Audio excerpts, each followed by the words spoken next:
اعوذ باللہ من الشیطان الرجیم بسم اللہ الرحمن الرحیم۔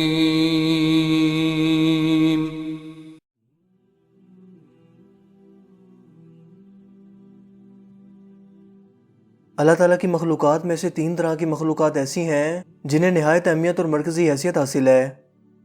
ایک انسان، دوسرا جنات اور تیسری فرشتے۔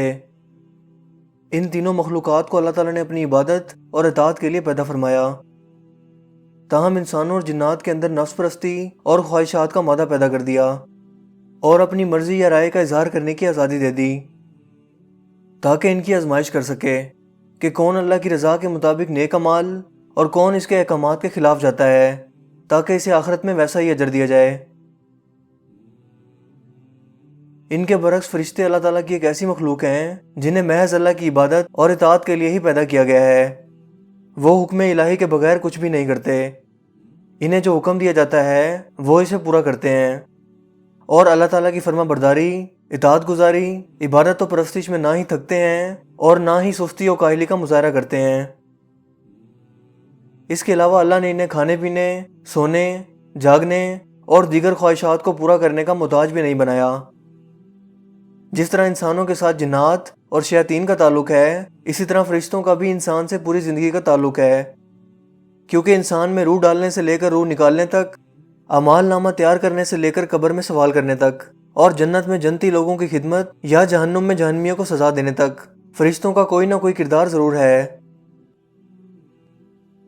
انسان کی دنیاوی زندگی میں بھی بہت سے ایسے مواقع آتے ہیں جب فرشتے اللہ تعالیٰ سے انسانوں کی فلاح و بہبود، ترقی اور نجات کے لیے دعا کرتے ہیں، جبکہ بہت سے مقامات ایسے بھی آتے ہیں جب یہی فرشتے انسان کی بدبختی کے لیے بد دعا اور لعنت کرتے ہیں۔ اس پاک مخلوق کی بد دعا یا لعنت دونوں کے پیچھے اللہ تعالیٰ کی مصلحت پوشیدہ ہوتی ہے۔ دوستو، فرشتوں کے وجود کو تسلیم کرنا ایمان کے 6 بنیادی ارکان میں شامل ہے، لہٰذا ان کے وجود کی حقیقت اور اہمیت سے انکار نہیں کیا جا سکتا، کیونکہ انہیں تسلیم کرنا ہمارے اسلامی بنیادی عقائد کا حصہ ہے۔ ہمارے ہاں اللہ اور اس کے رسول پر ایمان لانے سے متعلق بے تحاشا اسلامی کتابیں موجود ہیں، مگر فرشتوں کے وجود اور دنیا سے ان کے تعلق کے متعلق معلومات انتہائی کم ہیں۔ لہٰذا یہی وجہ ہے کہ آج بھی بہت سے لوگ فرشتوں کے وجود سے انکار کرتے ہیں۔ مگر آخر یہ فرشتے کیا ہیں؟ یہ کس چیز سے بنے ہیں؟ ان کی تخلیق کا مقصد کیا ہے؟ انسان سے ان کے تعلق کی بنیادیں کیا ہیں؟ یہ انتہائی اہم اور بحث طلب سوال ہیں، مگر ہم ان سوالوں کے مختصر جوابات آج کی اس ویڈیو میں جاننے کی کوشش کریں گے۔ دوستو، قرآن کریم میں پہلے سپارے سے لے کر آخری سپارے تک فرشتوں کا تذکرہ موجود ہے، لہٰذا یہ ضروری ہے کہ ہم ان کے وجود کو بالکل اسی طرح سے تسلیم کریں جس طرح قرآن کریم بیان کرتا ہے، اور کسی دوسری حیثیت سے نہیں، کیونکہ مکہ کے مشرک لوگ بھی فرشتوں کے وجود کو تسلیم کرتے تھے، مگر وہ انہیں اللہ کی بیٹیاں تصور کرتے تھے، جبکہ قرآن نے اس تصور کی نفی کی ہے اور ان کے وجود کی حقیقت واضح طور پر بیان کی ہے، جسے جاننا اور سمجھنا ہر مسلمان کا فرض ہے۔ قرآن مجید کے مطالعہ سے یہ بات تو معلوم ہوتی ہے کہ انسان یعنی حضرت آدم علیہ السلام کی تخلیق سے پہلے فرشتے موجود تھے، مگر وہ کس وقت پیدا کیے گئے، اس کا ذکر نہ تو قرآن میں موجود ہے اور نہ ہی کسی صحیح حدیث میں۔ فرشتوں کو اللہ تعالیٰ نے نور سے پیدا فرمایا، جنہیں ان کی اصلی شکل و صورت میں انبیاء اور رسول کے علاوہ کسی اور کے لیے دیکھنا ممکن نہیں۔ یہی وجہ ہے کہ ہمارے ارد گرد لاتعداد فرشتے اپنے کاموں میں مصروف ہیں، مگر وہ ہمیں نظر نہیں آتے۔ ہاں، البتہ اگر وہ انسانی شکل میں سامنے آ جائیں تو انہیں دیکھنا ممکن ہے، جس کی کئی مثالیں ہمیں قرآن و حدیث سے ملتی ہیں۔ فرشتے انسانوں کی نسبت عظیم جسامت کے مالک ہیں، جن میں بعض چھوٹے اور بعض بڑے ہیں، بعض کے 2 پر ہیں اور بعض کے پر 600 سے بھی زیادہ ہیں۔ جیسا کہ حضرت عائشہ رضی اللہ تعالیٰ عنہ سے مروی ہے کہ حضرت جبرائیل علیہ السلام کے بارے میں حضور نبی کریم صلی اللہ علیہ وآلہ وسلم نے ارشاد فرمایا کہ وہ جبرائیل ہی تھے، میں نے انہیں ان کی اصلی پیدائشی صورت میں 2 مرتبہ دیکھا ہے۔ میں نے جب انہیں آسمان سے اترتے دیکھا تو ان کا وجود آسمان اور زمین میں پھیلا ہوا تھا، یعنی ان کے وجود نے پورے آسمان کو گھیر رکھا تھا، اور ان کے 600 پر تھے۔ ان کے پروں سے مختلف رنگ اور قیمتی موتی بکھر رہے تھے۔ ایک روایت کے مطابق حضرت جبرائیل علیہ السلام کی جسامت کا اندازہ آپ اس بات سے لگا لیں کہ ان کے کان کی لو سے کندھے تک کا حصہ 700 سال کی مسافت جتنا لمبا ہے۔ جہاں تک فرشتوں کی شکل و صورت کا تعلق ہے تو قرآن و سنت سے یہ معلوم ہوتا ہے کہ وہ نہایت خوبصورت ہیں، مگر ان میں سے بعض کو اللہ تعالیٰ نے ہیبت ناک شکلیں بھی عطا کر رکھی ہیں، جیسا کہ حضور نبی کریم صلی اللہ علیہ وآلہ وسلم نے ارشاد فرمایا کہ جب میت کو دفنایا جاتا ہے تو اس کے پاس 2 سیاہ رنگ کے نیلی آنکھوں والے 2 فرشتے آتے ہیں۔ ان میں سے ایک کو منکر اور دوسرے کو نکیر کہا جاتا ہے۔ بعض روایت کے مطابق ان کی آنکھیں تانبے کی دیچکیوں کے برابر ہیں، دانت گائے کے سینگ کی طرح ہیں اور آواز بجلی کی کڑک جیسی گرجدار ہے۔ کیا فرشتے مذکر ہیں یا مونس، یعنی میل ہیں یا فیمیل؟ یہ ایک انتہائی اہم سوال ہے۔ عرب کے مشرک لوگ فرشتوں کو فیمیل یعنی مونس تصور کرتے تھے اور انہیں اللہ کی بیٹیاں کہا کرتے تھے۔ اس تصور کی نفی کرتے ہوئے اللہ پاک نے قرآن کریم میں ارشاد فرمایا، اے نبی آپ ان سے دریافت کیجئے کہ کیا آپ کے رب کی بیٹیاں ہوں اور ان کے اپنے لیے بیٹے، یا یہ اس وقت موجود تھے جب ہم نے ان فرشتوں کو مونس پیدا کیا؟ آگاہ رہو کہ یہ صرف اپنی طرف سے جھوٹ کہہ رہے ہیں کہ اللہ تعالیٰ کی اولاد ہے، یقیناً یہ جھوٹے ہیں۔ کیا اللہ تعالیٰ نے اپنے لیے بیٹیوں کو بیٹوں پر ترجیح دی ہے؟ تمہیں کیا ہو گیا ہے؟ تم کیسے حکم لگاتے پھرتے ہو؟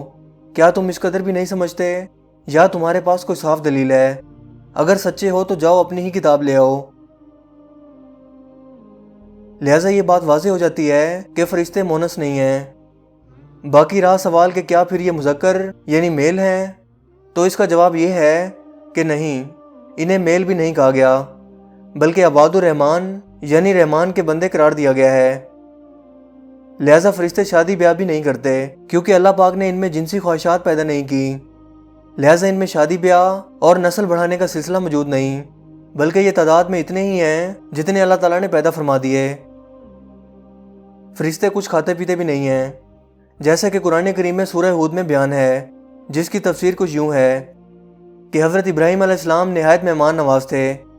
ان کے پاس 2 فرشتے انسانی شکل میں آئے، آپ نے فوراً ان کی خاطر تواضع کے لیے بھنا ہوا بچڑا لا کر ان کی خدمت میں پیش کر دیا، مگر حضرت ابراہیم علیہ السلام نے دیکھا کہ ان لوگوں کے ہاتھ کھانے کی طرف نہیں بڑھ رہے تو انہوں نے خوف محسوس کیا، کیونکہ اس وقت یہ تصور تھا کہ اگر آنے والا مہمان دعوت سے فائدہ نہ اٹھائے تو یہ سمجھا جاتا تھا کہ مہمان کسی اچھی نیت سے نہیں آئے۔ فرشتوں نے جب یہ محسوس کیا تو کہا کہ ڈرو نہیں، آپ ہمیں جو سمجھ رہے ہیں ہم وہ نہیں ہیں، بلکہ اللہ تعالیٰ کی طرف سے بھیجے گئے ہیں اور قوم لوط کی طرف جا رہے ہیں۔ یہ فرشتے حضرت ابراہیم علیہ السلام کو ان کے بیٹے کی خوشخبری دینے کے لیے رکے تھے۔ دوستو، فرشتے نہ ہی تھکتے ہیں، نہ ہی یہ بیمار ہوتے ہیں، نہ دکھی اور نہ ہی کبھی سستی و کاہلی کا شکار ہوتے ہیں، نہ ہی سوتے ہیں اور نہ ہی آرام کرتے ہیں، بلکہ ہر وقت اللہ تعالیٰ کی تسبیح بیان کرتے رہتے ہیں۔ جب اللہ تعالیٰ آسمان پر کوئی فیصلہ فرماتے ہیں تو فرشتے عاجزی سے اپنے پر مارنے لگتے ہیں۔ اس سے اس طرح کی آواز پیدا ہوتی ہے جیسے کسی صاف چکنے پتھر پر زنجیر کے مارنے سے پیدا ہوتی ہے، جبکہ بعض روایت میں یہ آتا ہے کہ فرشتے اس موقع پر بے ہوش ہو کر گر پڑتے ہیں۔ فرشتے آسمانوں میں رہتے ہیں اور اللہ کے حکم سے مختلف کاموں کے لیے زمین پر آتے ہیں اور پھر واپس چلے جاتے ہیں۔ مثلاً شب قدر کے موقع پر اللہ کے حکم سے فرشتے زمین پر اترتے ہیں۔ فرشتوں کی اصل تعداد کا علم اللہ کے سوا کسی کو نہیں ہے، جیسا کہ قرآن کریم میں ارشاد ہوتا ہے، تیرے رب کے لشکروں کو اس کے سوا کوئی اور نہیں جانتا، جبکہ بعض احادیث سے معلوم ہوتا ہے کہ ان کی تعداد بہت ہی زیادہ ہے۔ حضرت مالک بن ساسا رضی اللہ تعالیٰ عنہ سے روایت ہے کہ نبی کریم صلی اللہ علیہ وآلہ وسلم نے واقعہ معراج بیان کرتے ہوئے ارشاد فرمایا کہ پھر مجھے بیت المعمور دکھایا گیا۔ میں نے جبرائیل علیہ السلام سے اس کے متعلق پوچھا تو انہوں نے بتایا کہ یہ بیت المعمور ہے، اس میں 70,000 فرشتے روزانہ نماز پڑھتے ہیں، اور ایک مرتبہ جو فرشتے نماز پڑھ کر اس سے نکل جاتے ہیں تو پھر کبھی داخل نہیں ہو پاتے۔ اس کے علاوہ ایک اور جگہ ارشاد فرمایا کہ آسمانوں میں کہیں بھی 4 انگلیاں جگہ بھی ایسی نہیں ہے جہاں کوئی فرشتہ سجدہ ریز نہ ہو۔ یہاں ایک سوال یہ پیدا ہوتا ہے کہ اگر سبھی فرشتے سجدہ ریز ہیں تو مختلف امور کی انجام دہی کے لیے فرشتے آمد و رفت کیسے کرتے ہیں؟ اس بارے میں بعض علماء کا یہ خیال ہے کہ سجدہ ریزی سے مراد اطاعت اور فرما برداری ہے، جبکہ بعض علماء کا یہ خیال ہے کہ اس سے مراد 7 آسمانوں میں سے کسی ایک آسمان کے فرشتے ہیں، سبھی آسمانوں کے نہیں۔